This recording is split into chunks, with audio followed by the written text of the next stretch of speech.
সমস্যা। প্রত্যেকের জীবনেই সমস্যা আসা যাওয়া করে, আর প্রত্যেক মানুষ সমস্যা আসার পর তার সমাধান খুঁজতে উঠে পড়ে লাগেন। কিন্তু যখনই সমস্যার সমাধান হয়ে যায়, আমরা সুপ্রসন্ন হয়ে যাই এবং অসাবধান হয়ে যাই। আমাদের মনে হয় যে আমরা সম্পূর্ণরূপে সমস্যার অন্ত করেছি, কিন্তু কোথাও না কোথাও একটা ছোট্ট বীজ রয়েই যায়, আর সেই বীজ আমাদের অসাবধানতার ছত্রছায়ায় বড় হতে থাকে, আর তারপর মহা সংকট হয়ে আবার আমাদের উপর আক্রমণ করে। এই সংকট যে কোনো রূপে আসতে পারে, কোনো শত্রুর রূপেও আসতে পারে, বা কোনো মহামারীর রূপেও আসতে পারে।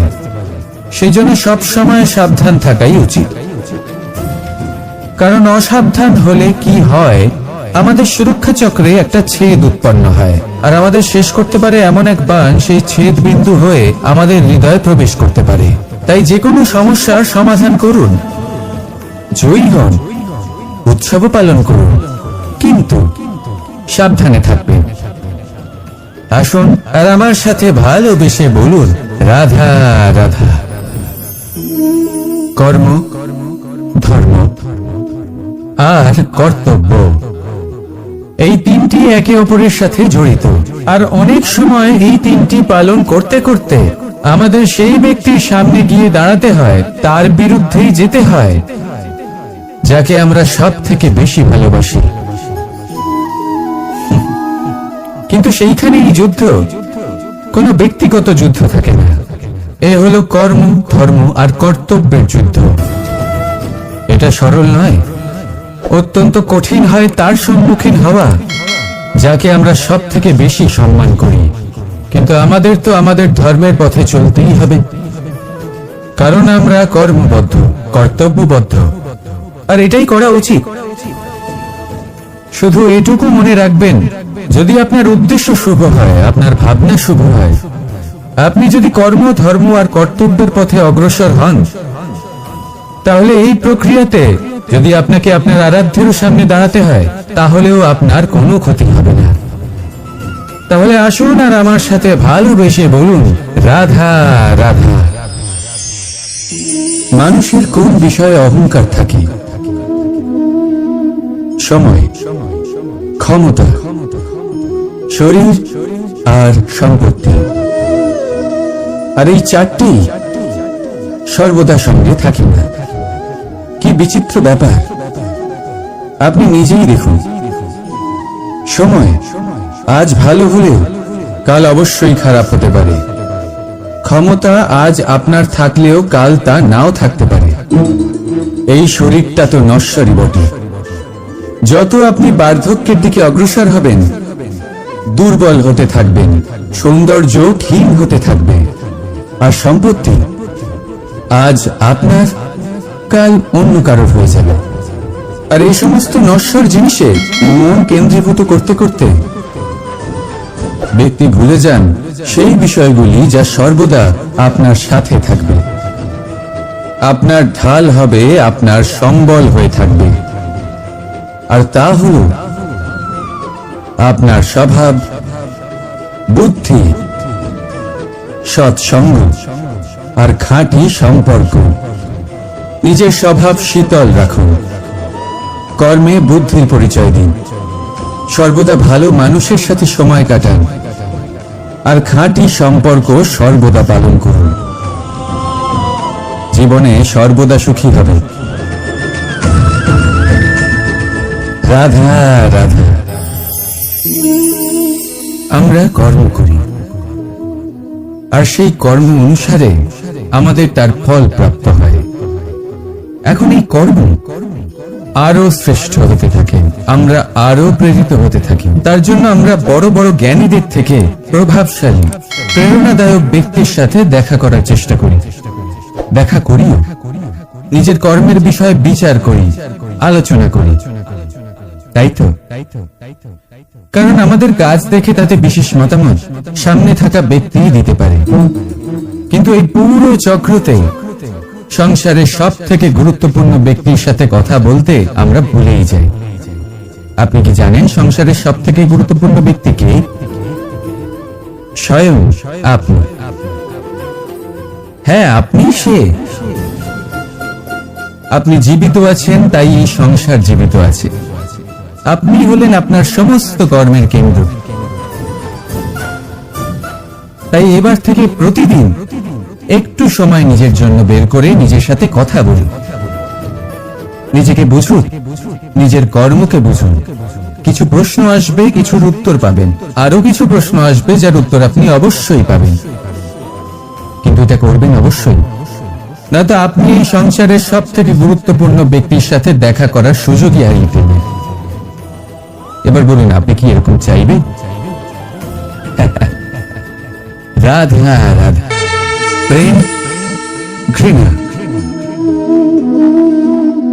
এই দুই হলো একই শব্দ। কিভাবে? দেখুন না, দুটোতেই আড়াই অক্ষর রয়েছে। দুটোই হলো সেই অনুভূতি যা আমাদের মনের সাথে জড়িত। আর এই দুই অনুভূতির সাথে জড়িত মানুষ আমাদের জন্য গুরুত্বপূর্ণ। পার্থক্য শুধু এটাই যে প্রেম পায় সম্মান আর ঘৃণাকে করা হয় অবজ্ঞা। এরকম কেন? কারণ প্রেম হলো সেই অনুভূতি যেখানে মানুষ সবকিছু দিয়ে দিতে চায়, সবকিছু লুটিয়ে দিতে চায়। সেখানে ঘৃণা হলো এমন অনুভূতি যেখানে মানুষ সবকিছু কেড়ে নিতে চায়, সবকিছু জিতে নিতে চায়। তাও প্রেমের অনুভূতি কখনো আপনাকে হারতে দেয় না, আর ঘৃণার অনুভূতি কখনো আপনাকে জিততে দেয় না। এবার কি করবেন আপনি? একটাই জীবন। ঘৃণার সাথে বাঁচবেন নাকি প্রেমের সাথে? আমি তো প্রেমকেই চয়ন করব। রাধা রাধা। পাওয়া এবং হারিয়ে ফেলা, এই দুই হলো জীবনের অভিন্ন অঙ্গ। আমরা যেমন কিছু পেয়ে থাকি, তেমন কিছু হারিয়েও থাকি। কিছু স্বপ্ন সার্থক হয়, আবার কিছু লক্ষ্য অপূর্ণই থেকে যায়। জীবনে এটা হয়েই থাকে, প্রত্যেকের জীবনেই এটা হয়ে থাকে। কিন্তু কারোর সাথে দেখা হলে আমরা কি ধরনের কথা বলি? আমরা সেই কথাই বলি যা আমরা হারিয়েছি। নিজেও দুঃখ পাই, আবার সামনের মানুষটাকেও দুঃখ দিই। তার থেকে অন্যরকম কিছু করার চেষ্টা করুন, ধনাত্মক চিন্তা করার চেষ্টা করুন। মন সেদিকেই দিন। স্মরণ শুধুমাত্র তাকেই করুন, গুরুত্ব তাকেই দিন যিনি আপনার কাছে রয়েছেন। যিনি আপনার কাছে নেই, তার আশায় কষ্ট কেন পাচ্ছেন আপনি? সেগুলিকেই প্রাধান্য দিন যা আজ এখন বর্তমানে আপনার কাছে রয়েছে। যেমন আমি কংস মামাকে স্মরণ করি না, যিনি আমার ছেলেবেলা নষ্ট করে দিয়েছেন। আমি স্মরণ করি আমার যশোদা মাকে, আমার বলরাম দাদাকে, আমার রাধাকে, যারা আমার জীবনকে ভরিয়ে তুলেছেন। আপনিও ঠিক এটাই করুন, আর আমার সাথে ভালোবেসে বলুন, রাধা রাধা। কথায় বলা হয়, জীবনে ভালোবাসাই হলো সুখের মূল। এটা সত্য। এবার প্রশ্ন হলো এটাই যে এই ভালোবাসা কার সাথে করা উচিত? যদি আপনি কিছুক্ষণের জন্য সুখ পেতে চান, তাহলে ভালোবাসুন নিজের রুচি মতো। যদি আপনি কিছুদিনের জন্য সুখ পেতে চান, ভালোবাসুন নিজের বন্ধুদের। যদি আপনি কয়েক মাসের জন্য, কয়েক বছর বা অনেক বছরের জন্য সুখী হতে চান, তাহলে ভালোবাসুন নিজের পরিবারকে, মাতা পিতা, নিজের সন্তান, স্বামী স্ত্রী, নিজের আত্মীয়দের। কিন্তু যদি আপনি চিরকালের জন্য সুখী হতে চান, তাহলে ভালোবাসতে হবে শুধু নিজের কর্মগুলিকে। কারণ সম্পর্ক যেমনই হোক না কেন, কখনো না কখনো ভেঙে যাবেই। এই সংসার হলো এমনই যে যাদের সঙ্গ আমরা পাই, তাদের সঙ্গ একদিন ত্যাগ করতে হয়। শুধু কর্মই হলো এমন এক সঙ্গ যা কখনো আপনাকে ত্যাগ করবে না। আপনার মৃত্যুর পরেও এই কর্ম আপনাকে বাঁচিয়ে রাখবে। তাই সবসময় মনে রাখবেন, এই কর্ম ধর্ম মনে করে পালন করা উচিত। জীবনের শেষ মুহূর্ত পর্যন্ত কর্মকে ভালোবাসুন। জীবনের শেষ মুহূর্ত পর্যন্ত সুখে থাকবেন। আর আমি তো সবসময় বলি, শুধু কর্ম করতে থাকো, ফলের চিন্তা করো না। তাহলে আসুন আর আমার সাথে ভালোবেসে বলুন, রাধা রাধা। সদিচ্ছা দেখতে গেলে 3 অক্ষরে তৈরি এই শব্দ, কিন্তু সমস্ত ত্রিলোক তার উপরেই আধারিত। আপনি এই সংসারে এসেছেন, তখন অবশ্যই শ্বাস নেবেন, কিন্তু তার বদলে আপনাকে কিছু তো দিতেই হবে। আপনার উপর নির্ভর করছে আপনি কি দেবেন। কি দেবেন এই সংসারকে, এই সমাজকে, নিজের পরিবারকে, আর তার বদলে কি নেবেন? যশ নাকি অপযশ? দেখুন, এক ছিল রাবণ, যে কিনা সমুদ্র পার করলো সীতাকে অপহরণ করার জন্য, আর এক ছিলেন রামচন্দ্র, যিনি সমুদ্র পার করেছিলেন, সেতু বানিয়ে গিয়েছিলেন সীতাকে ফিরিয়ে নিয়ে আসার জন্য। দুজনেই সমুদ্র পার করেছিলেন, শুধু পার্থক্য ছিল সদিচ্ছাকে বোঝার লক্ষ্যের। অনেক মানুষের যাত্রা একরকম হতেই পারে, কিন্তু আনন্দ তখনই লাভ করবেন যখন লক্ষ্য শুভ হবে, মহান হবে। এই লক্ষ্য দিয়ে এই সংসারের কল্যাণ হবে এবং মানুষের সম্মান হবে। যদি আপনার সংকল্প উচিত হয়, তাহলে আপনার লক্ষ্য উচিতই হবে, নয়তো শুধুমাত্র বিনাশ হবে। আর উচিত এটাই হবে যে বিনাশের হাত থেকে যেন নিজেকে বাঁচানো যায়, কি বলেন? তাই জীবনে যে লক্ষ্য স্থির করছেন, মনে রাখবেন তা যেন শুভ লক্ষ্য হয়। যদি এরকম হয়, তাহলে আপনার যাত্রা, আপনার জীবন দুটোই শুভময় হবে। আসুন আর আমার সাথে ভালোবেসে বলুন, রাধা রাধা।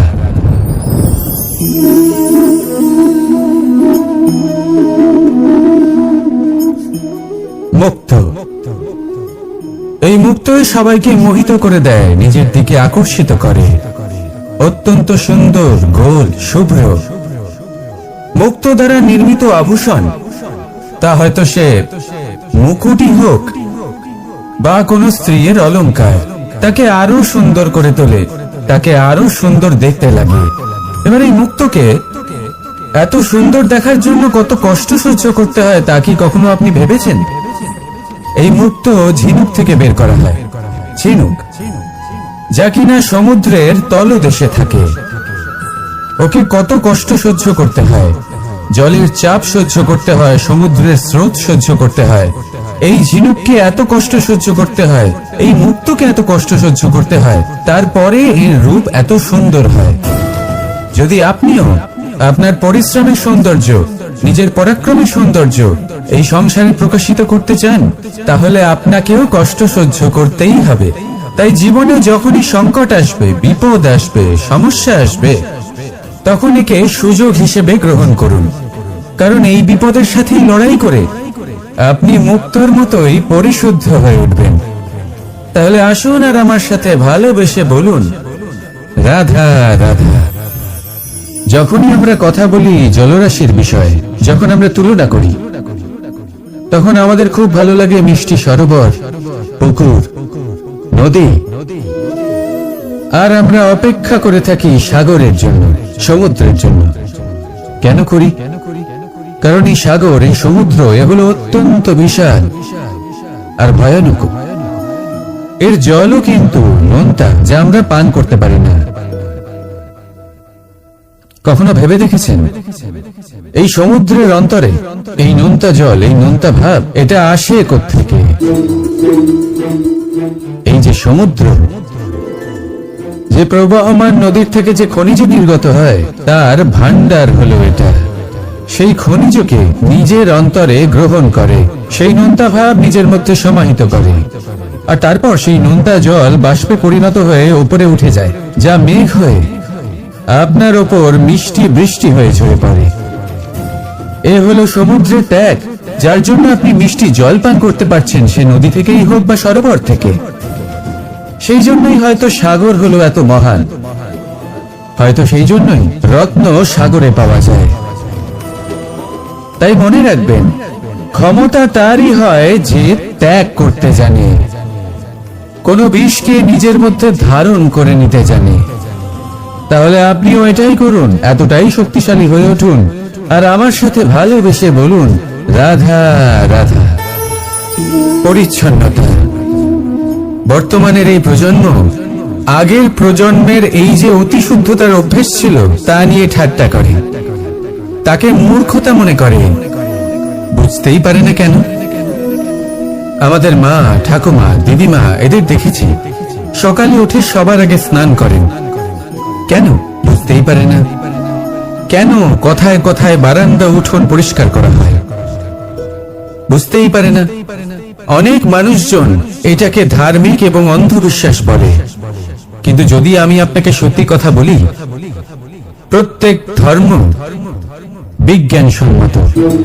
প্রত্যেক কাজের পেছনে বৈজ্ঞানিক সত্যতা লুকিয়ে রয়েছে, কিন্তু প্রত্যেক মানুষ সেই নিয়ে কতটা ভাবেন, কতটা বোঝেন আর কি পদক্ষেপ নেন তা হলো আলাদা এবং অত্যন্ত গুরুত্বপূর্ণ, কিন্তু তা হলো বিজ্ঞানসম্মত। আজও যখন আমি আগে বাড়ি যাই, মা সবার আগে আমার হাত পা ধুয়ে দেন, তারপর সবকিছু।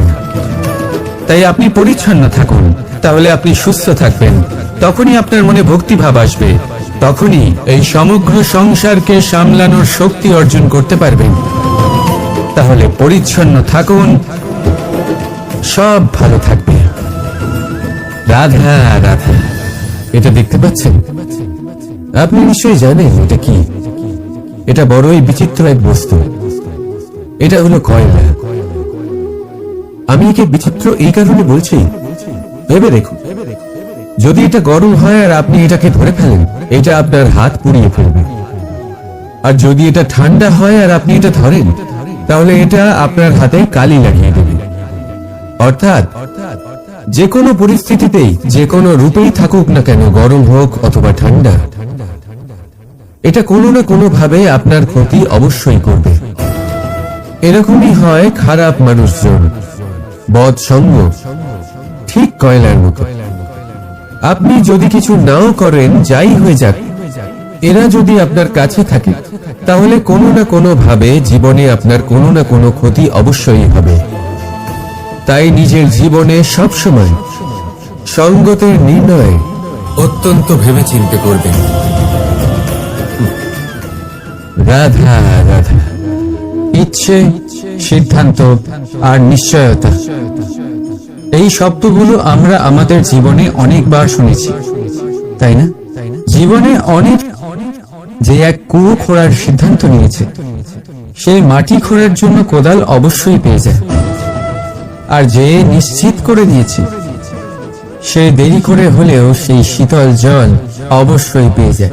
তাই জীবনে কেবল ইচ্ছে করবেন না, সিদ্ধান্ত নিন আর তারপর নিশ্চিত করুন, সব পেয়ে যাবে।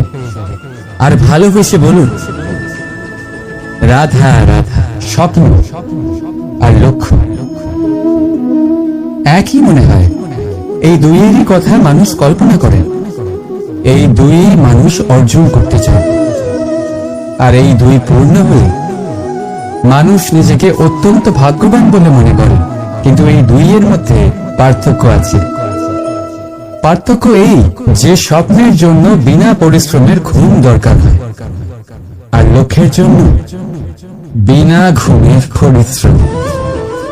যে ব্যক্তি ঘুমের মধ্যে স্বপ্ন দেখতে থাকেন, জেগে ওঠার পর তার হাত খালি থেকে যায়।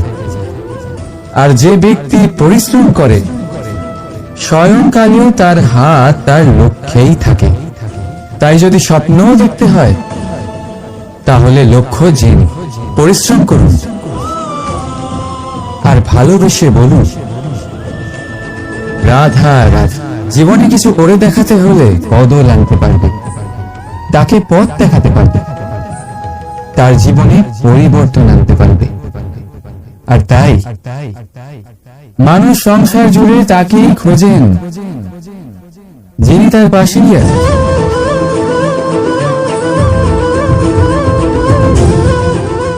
বলুন তো কে? যদি কেউ আপনার জীবন বদলাতে পারে, তবে তাকে আয়নায় দেখুন। আপনি নিজেই সে যে নিজের জীবন বদলাতে পারে, নিজেই নিজের পথপ্রদর্শক হতে পারে, জীবনে বদল আনতে পারে, পরিবর্তন আনতে পারে। তাই চিনুন নিজের অন্তরের শক্তিকে, আর এটা বিশ্বাস করুন যে এই সংসারে আপনার থেকে বেশি শক্তিশালী আর কেউ নেই। জীবন বদলে যাবে আপনার। আর অন্ধবিশ্বাস নয়, আত্মবিশ্বাসের হাত ধরুন। আপনার সমস্যা আপনা থেকেই দূর হয়ে যাবে।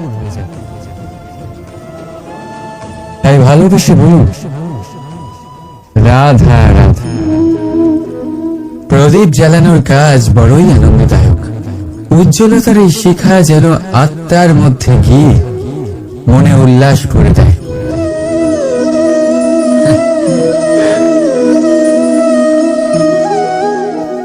আমি কি করলাম? আমি একে নিভিয়ে দিলাম, অথচ এই দিয়েই আমি অন্য প্রদীপগুলি জ্বালিয়েছিলাম। কারণ যতক্ষণ এই শিখা অন্য প্রদীপগুলিকে জ্বালাচ্ছিল, ততক্ষণ এই নিজেও জ্বলছিল।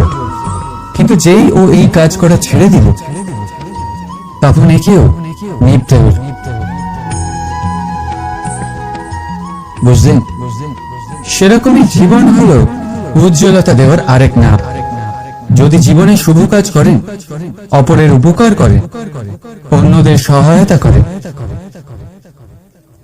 তাহলেই জীবিত থাকবেন। আর যেদিন এই কাজ করা আপনি বন্ধ করে দেবেন, শ্বাস প্রশ্বাস নেওয়া সত্ত্বেও মৃত হয়ে যাবেন। তাই যতক্ষণ শ্বাস চলছে, আশারূপী উজ্জ্বলতা ছড়াতে থাকুন। বিশ্বাস করুন, মৃত্যুর পরেও আপনি অমর থাকবেন। তাই ভালোবেসে বলুন, রাধা রাধা। যবে থেকে যে প্রাণের অস্তিত্ব পেয়েছে, তবে থেকেই আরো একটি শব্দ জন্ম লাভ করেছে, সংঘর্ষ। জন্মলগ্ন থেকেই মানুষকে বাঁচার জন্য সংঘর্ষ করে যেতে হয়। কখনো নিজের লক্ষ্যে পৌঁছবার জন্য সংঘর্ষ করতে হয়, আর কখনো যা পেয়েছেন তাকে রক্ষার জন্য সংঘর্ষ করতে হয়। কিন্তু প্রত্যেকে একই অভিযোগ করে যে সংঘর্ষ করার সময় ভীষণ কষ্ট হয়।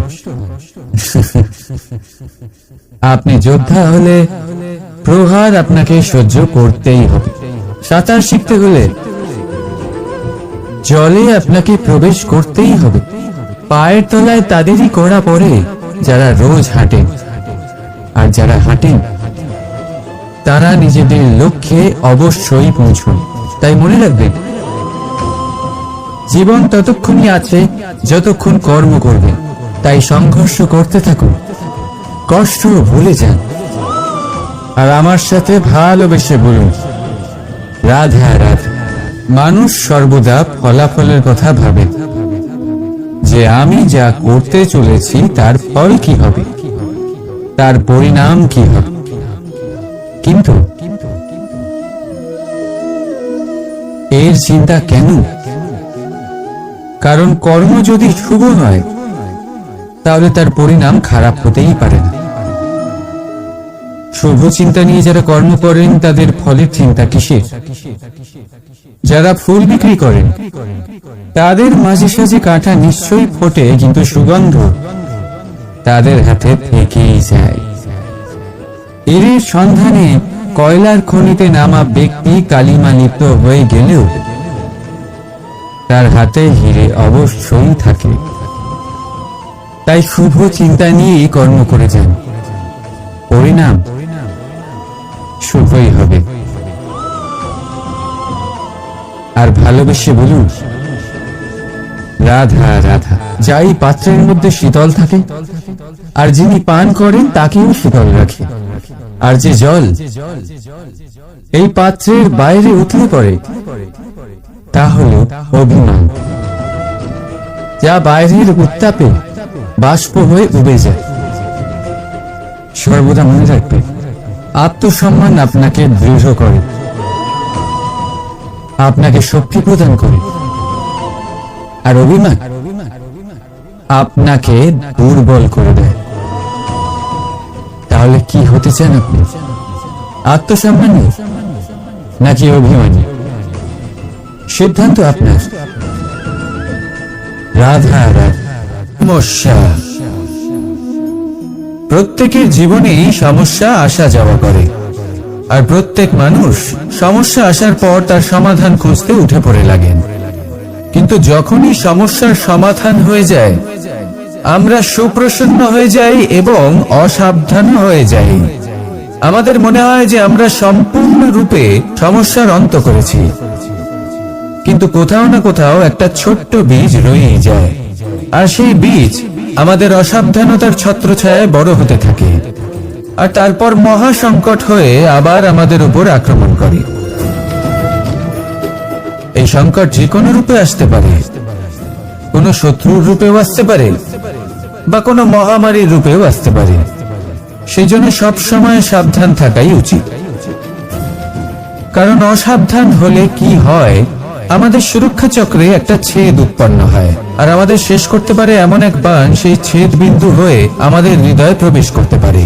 তাই যে কোনো সমস্যার সমাধান করুন, জয়ী হন, উৎসব পালন করুন, কিন্তু সাবধানে থাকবেন। আসুন আর আমার সাথে ভালোবেসে বলুন, রাধা রাধা।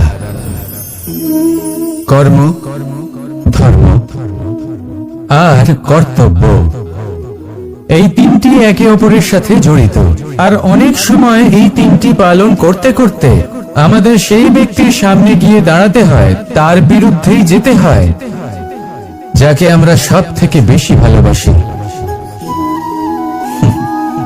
কিন্তু সেইখানে এই যুদ্ধ কোনো ব্যক্তিগত যুদ্ধ থাকে না, এ হলো কর্ম, ধর্ম আর কর্তব্যের যুদ্ধ। এটা সরল নয়, অত্যন্ত কঠিন হয় তার সম্মুখীন হওয়া যাকে আমরা সব থেকে বেশি সম্মান করি। কিন্তু আমাদের তো আমাদের ধর্মের পথে চলতেই হবে, কারণ আমরা কর্মবদ্ধ, কর্তব্যবদ্ধ, আর এটাই করা উচিত।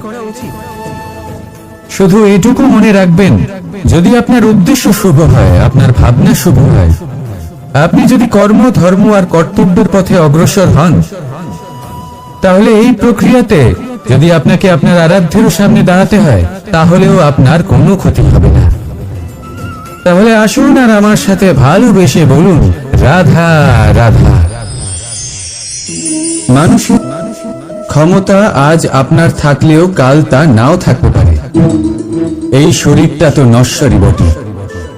যত আপনি বার্ধক্যের দিকে অগ্রসর হবেন, দুর্বল হতে থাকবেন, সৌন্দর্য ক্ষীণ হতে থাকবে, আর সম্পত্তি আজ আপনার, কাল অন্য কারোর হয়ে যাবে। আর এই সমস্ত নশ্বর জিনিসে মন কেন্দ্রীভূত করতে করতে ব্যক্তি ভুলে যান সেই বিষয়গুলি যা সর্বদা আপনার সাথে থাকবে, আপনার ঢাল হবে, আপনার সম্বল হয়ে থাকবে, আর তা হল আপনার স্বভাব, বুদ্ধি, সৎসঙ্গ আর খাঁটি সম্পর্ক। নিজের স্বভাব শীতল রাখুন, কর্মে বুদ্ধির পরিচয় দিন, সর্বদা ভালো মানুষের সাথে সময় কাটান, আর খাঁটি সম্পর্ক সর্বদা পালন করুন। জীবনে সর্বদা সুখী হবে। রাধা রাধা। আমরা কর্ম করি, আর সেই কর্ম অনুসারে আমাদের তার ফল প্রাপ্ত হয়। এখন এই কর্ম আরো শ্রেষ্ঠ হতে থাকে, আমরা আরো প্রেরিত হতে থাকি। তার জন্য আমরা বড় বড় জ্ঞানীদের থেকে প্রভাবশালী, প্রেরণাদায়ক ব্যক্তির সাথে দেখা করার চেষ্টা করি, দেখা করি, নিজের কর্মের বিষয়ে বিচার করি, আলোচনা করি। তাই তো, কারণ আমাদের কাজ দেখে তাতে বিশেষ মতামত সামনে থাকা ব্যক্তি দিতে পারে। কিন্তু এই পুরো চক্রতে সংসারের সব থেকে গুরুত্বপূর্ণ ব্যক্তির সাথে কথা বলতে আমরা ভুলেই যাই। আপনি কি জানেন সংসারের সব থেকে গুরুত্বপূর্ণ ব্যক্তি কে? স্বয়ং আপনি। হ্যাঁ, আপনি সে। আপনি জীবিত আছেন, তাই এই সংসার জীবিত আছে। আপনি হলেন আপনার সমস্ত কর্মের কেন্দ্র। তাই এবার থেকে প্রতিদিন একটু সময় নিজের জন্য বের করে নিজের সাথে কথা বলুন, নিজেকে বুঝুন, নিজের কর্মকে বুঝুন। কিছু প্রশ্ন আসবে, কিছুর উত্তর পাবেন, আরো কিছু প্রশ্ন আসবে যার উত্তর আপনি অবশ্যই পাবেন। কিন্তু এটা করবেন অবশ্যই নয়তো আপনি এই সংসারের সব থেকে গুরুত্বপূর্ণ ব্যক্তির সাথে দেখা করার সুযোগই হারিয়ে ফেলবেন। এবার বলুন, আপনি কি এরকম চাইবেন? রাধা রাধা, প্রেম, ঘৃণা, এই দুই হলো একই শব্দ। কিভাবে? দেখুন না, দুটোতেই আড়াই অক্ষর রয়েছে। দুটোই হলো সেই অনুভূতি যা আমাদের মনের সাথে জড়িত, আর এই দুই অনুভূতির সাথে জড়িত মানুষ আমাদের জন্য গুরুত্বপূর্ণ। পার্থক্য শুধু এটাই যে প্রেম পায় সম্মান আর ঘৃণাকে করা হয় অবজ্ঞা। এরকম কেন? কারণ প্রেম হলো সেই অনুভূতি যেখানে মানুষ সবকিছু দিয়ে দিতে চায়, সবকিছু লুটিয়ে দিতে চায়। সেখানে ঘৃণা হলো এমন অনুভূতি যেখানে মানুষ সবকিছু কেড়ে নিতে চায়, সবকিছু জিতে নিতে চায়। তাও প্রেমের অনুভূতি কখনো আপনাকে হারতে দেয় না, আর ঘৃণার অনুভূতি কখনো আপনাকে জিততে দেয় না। এবার কি করবেন আপনি? একটাই জীবন, ঘৃণার সাথে বাঁচবেন নাকি প্রেমের সাথে? আমি তো প্রেমকেই চয়ন করব। রাধা রাধা। পাওয়া এবং হারিয়ে ফেলা, এই দুই হলো জীবনের অভিন্ন অঙ্গ। আমরা যেমন কিছু পেয়ে থাকি তেমন কিছু হারিয়েও থাকি। কিছু স্বপ্ন সার্থক হয়, আবার কিছু লক্ষ্য অপূর্ণই থেকে যায়। জীবনে এটা হয়েই থাকে, প্রত্যেকের জীবনেই এটা হয়ে থাকে। কিন্তু কারোর সাথে দেখা হলে আমরা কি ধরনের কথা বলি? আমরা সেই কথাই বলি যা আমরা হারিয়েছি। নিজেও দুঃখ পাই, আবার সামনের মানুষটাকেও দুঃখ দিই। তার থেকে অন্যরকম কিছু করার চেষ্টা করুন, ধনাত্মক চিন্তা করার চেষ্টা করুন। মন সেদিকেই দিন, স্মরণ শুধুমাত্র তাকেই করুন, গুরুত্ব তাকেই দিন যিনি আপনার কাছে রয়েছেন। যিনি আপনার কাছে নেই তার আশায় কষ্ট কেন পাচ্ছেন আপনি? সেগুলিকেই প্রাধান্য দিন যা আজ এখন বর্তমানে আপনার কাছে রয়েছে। যেমন আমি কংস মামাকে স্মরণ করি না যিনি আমার ছেলেবেলা নষ্ট করে দিয়েছেন।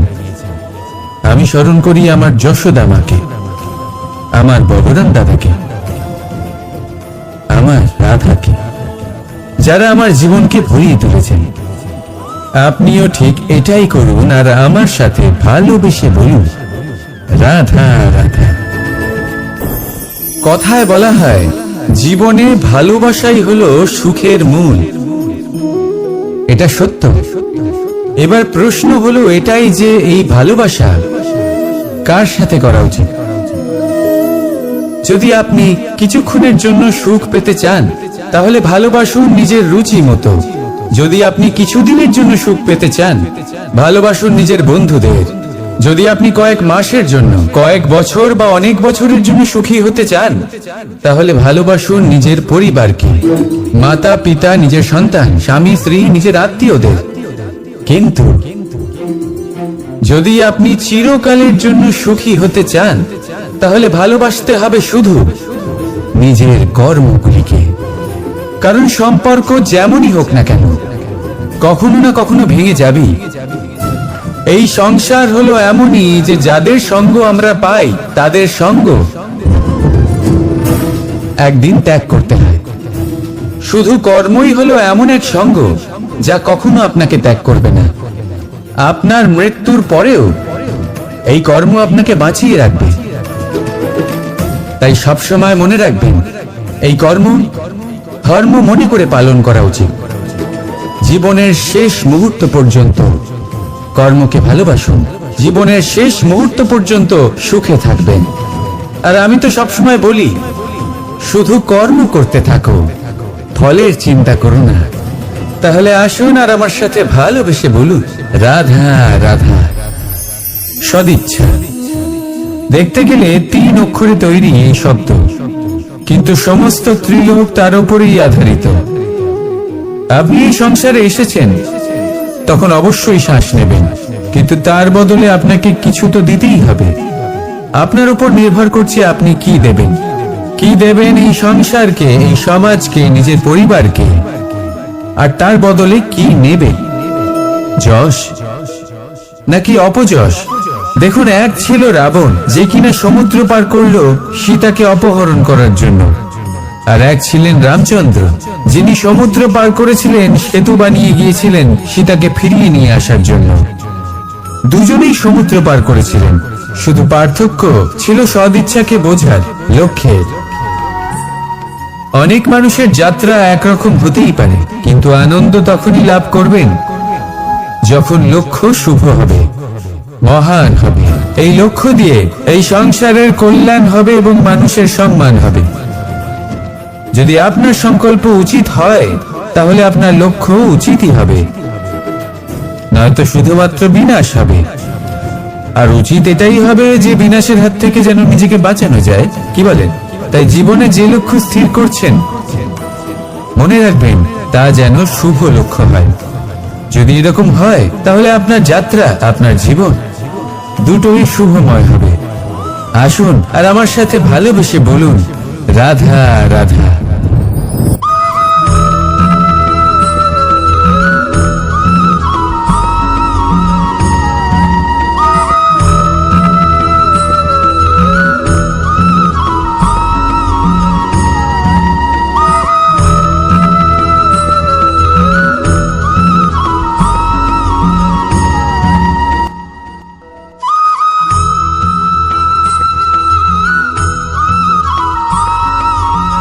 এই সংসারে সব থেকে বেশি কোমল বস্তু হলো রেশম। এই রেশম এতটাই কোমল হয় যে এর পুরো একটা থান শুধুমাত্র একটা হাতে ধরা সম্ভব। কখনো ভেবে দেখেছেন এই রেশম কিভাবে হয়? একটি কীট তার লালার দ্বারা উৎপন্ন হয়। এই কীট সেই রেশমকে পাক দিতে থাকে, পাক দিতেই থাকে, আর আস্তে আস্তে তার মধ্যেই জড়িয়ে পড়ে। শেষে ওর এই সুন্দর অমূল্য সৃষ্টি রেশমের জন্য এই কীটগুলিকে এই কবচের সাথেই ফুটন্ত জলে ফেলে দেওয়া হয়। এই সংসারে যদি আমাদের স্বপ্ন এই সংসারের দুঃখ হরণ করার জন্য, এই সংসারে সুখ বিতরণ করার জন্য হয়, তবেই আমাদের প্রগতি সম্ভব। যদি আমাদের এই স্বপ্ন শুধুই আমাদের এবং আমাদের স্বার্থ সিদ্ধির জন্য হয়, তাহলে এই স্বপ্ন আমাদের অন্ধ করে দেবে, আমাদের অন্ধকারের পথে নিয়ে যাবে, আর আমরাও সেই কীটের মতো হয়ে যাব।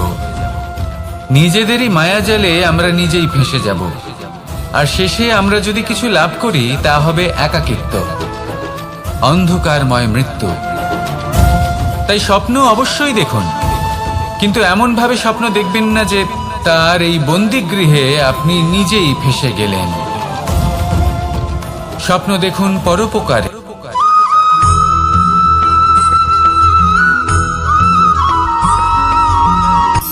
শক্তি শক্তি অর্জন করা এতটা কঠিন নয় যতটা শক্তি লাভ করার পরে সেই শক্তি সামলানো কঠিন হয়। কারণ যেই মানুষ শক্তি লাভ করে তার মনে গর্ববোধ জন্মায়, জন্মায় অহংকার, জন্মায় জেদ। তাই শক্তি প্রাপ্ত করার সাথে বিনম্র থাকাও অত্যন্ত আবশ্যক। আর এটা আমাদের শেখা উচিত বৃক্ষের থেকে। বৃক্ষ যা আমাদের ফল দেয়, বৃক্ষ যা যত ফল দেয় ততটাই ঝুঁকে যায়। আমরা পাথর মারি ওই বৃক্ষের থেকে ফল প্রাপ্ত করার জন্য। সেই পাথরের মার সহ্য করেও বৃক্ষ আমাদের ফল দেয়। কোনো গর্ববোধ নেই, কোনো অহংকার বোধ নেই, আর সেই জন্য এই বৃক্ষের পুজো করা হয়। এটাই হলো মাহাত্ম্য শক্তির সাথে বিনম্রতা। যদি এই শক্তির সৃজন করে থাকে, সাহায্য করে থাকে, সম্বল হয়ে থাকে, তবেই সেই শক্তি উপযুক্ত। আর নয়তো সেই শক্তি একদিন আপনাকে আসক্ত অবশ্যই করবে। তাহলে শক্তি অবশ্যই অর্জন করুন, কিন্তু তার সাথে সেই শক্তি সামলানোর মতো বিবেকও আপনাকে অবশ্যই জাগ্রত করতে হবে। তাহলে আসুন আমার সাথে ভালোবেসে বলুন, রাধা রাধা।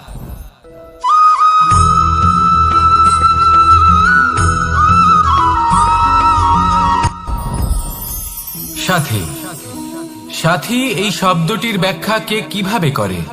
মিত্র, সখা, বন্ধু, কিন্তু অর্থ একটাই।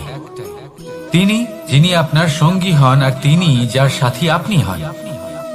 এবার সব থেকে বড় প্রশ্ন হলো এটাই যে তিনি কে হতে পারেন যাকে আপনি আপনার সাথী